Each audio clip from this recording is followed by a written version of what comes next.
एक राक्षस ने ब्रह्मा जी से तपस्या करके वरदान प्राप्त किया। क्या प्राप्त किया? वरदान। अब वरदान ऐसे प्राप्त किया, ब्रह्मा जी को वरदान देना ही पड़ा। तपस्या बहुत इतनी बड़ी की कि ब्रह्मा को प्रकट होना पड़ा। ब्रह्मा कहते हैं कि जो इच्छा हो वर मांग लो। वो कहें कि प्रभु मैं अग्नि से करोड़ गुना गर्म रहूं, उग्र रहूं और तापमान रहूं, ऐसे मुझे शक्ति दीजिए। ब्रह्मा जी ने अभी वरदान देना था, बोला था, तो तथास्तु कहा।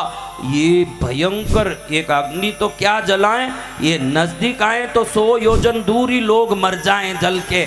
इसका नाम अनलासुर हुआ। क्या हुआ? अनल यानी क्या? अग्नि। अनल यानी क्या?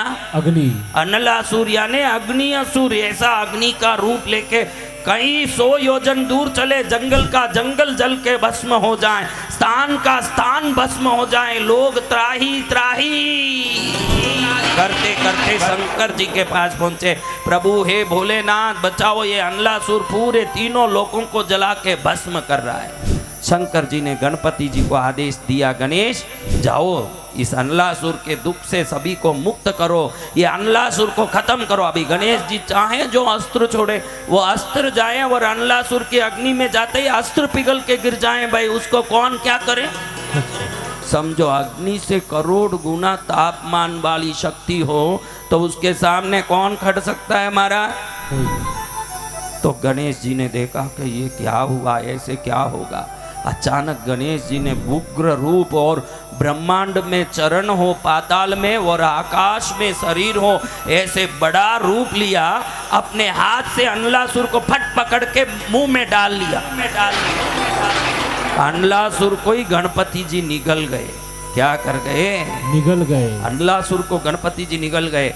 अनलासुर खत्म हो गया, लेकिन गणपति जी के पेट में जाके वो ऐसी अग्नि फैलाने लगा, गणपति जी से सहन नहीं हो। हाँ गर्मी लग रही है, मुझे परेशानी हो रही है। अब ऋषि मुनि देवता सब इकट्ठे हुए। कोई नारियल पानी से स्नान करावे ठंडक होने के लिए, कोई नारियल पानी पिलावे, कोई गंगा जल से स्नान करावे, कोई गंगा जल ठंडा पिलावे, कोई बर्फ खिलावे। कुछ भी करो भाई, वो करोड़ गुना अग्नि से तेजस्वी राक्षस क्या छोड़ेगा? नहीं। जब जाके ऋषि मुनियों को लगा कि संसार की औषधियों में दुर्लभ औषधि है दूर्वा। क्या है? दूर्वा। अगर ये दूर्वा दुनिया के कोई भी गर्मी को शमन कर सकती है तो इस गर्मी को भी शमन कर सकेगी। तो दूर्वा का ढेर लाके गणपति के ऊपर डालने लगे सभी ऋषि मुनि देवता। जैसे जैसे दूर्वा गिरने लगी वैसे वैसे गणपति जी के पेट की अग्नि शांत हुई। अनलासुर भस्म होके पेट में ही खत्म हो गया और हजम हो गया। जब गणपति जी को ठंडक हुआ, गणपति जी ने आशीर्वाद दिया कि आज से जो भी व्यक्ति मेरे सिर पर लाके दूर्वा डालेगा उस पर मैं ठंडे भाव से सर्व कार्य सिद्धि का आशीर्वाद दूंगा। जय गुरुदेव। तब से गणपति को दूर्वा की पूजा शुरू हुई। लेकिन आजकल लोग गणपति के चरण में दूर्वा डालते हैं और माला भी पहनाते हैं, सिर पर नहीं रखते। लेकिन जो थोड़ा दूर्वा चरण में डाल के दूर्वा माला भी पहना के, थोड़ा दूर्वा पूर्व मुखी या उत्तर मुखी हो, इसके ऐसे करके 2-4 दूर्वा सिर पर रख दें। गणेश जी का आशीर्वाद है कि मेरे सिर पर दूर्वा जो रख देगा उसके सिर पर मेरा हाथ सदा रहेगा। थोड़ी सी दूर्वा, देखो गणपति को कभी एक दूर्वा नहीं चढ़ाना। कई लोगों को मैं देखता हूँ सिंगल दूर्वा, एक दूर्वा लेके ऐसे चढ़ाते जाते हैं।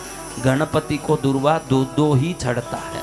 कभी भी 2 दूर्वा लें, चरणों में चढ़ाते, अष्टोत्र सतनाम बोलें, सहस्र नाम बोलें, बहुत लाभ होता है। गणेश पुराण में आता है ऋषि पत्नी बड़ी उपहास करती है ऋषि को, लेकिन ऋषि दूर्वा को चढ़ाते हैं और दूर्वा को इंद्र के देवलोक के पलड़े में पत्नी को दे के भेजते हैं कि दूर्वा की महिमा क्या है। जाओ देखो, ऋषि पत्नी स्वर्गलोक में जाती है, एक पलड़े में 2 दूर्वा रखते हैं, दूसरे पलड़े में देवेंद्र के देवलोक के सभी गहने और संपत्ति रखते हैं।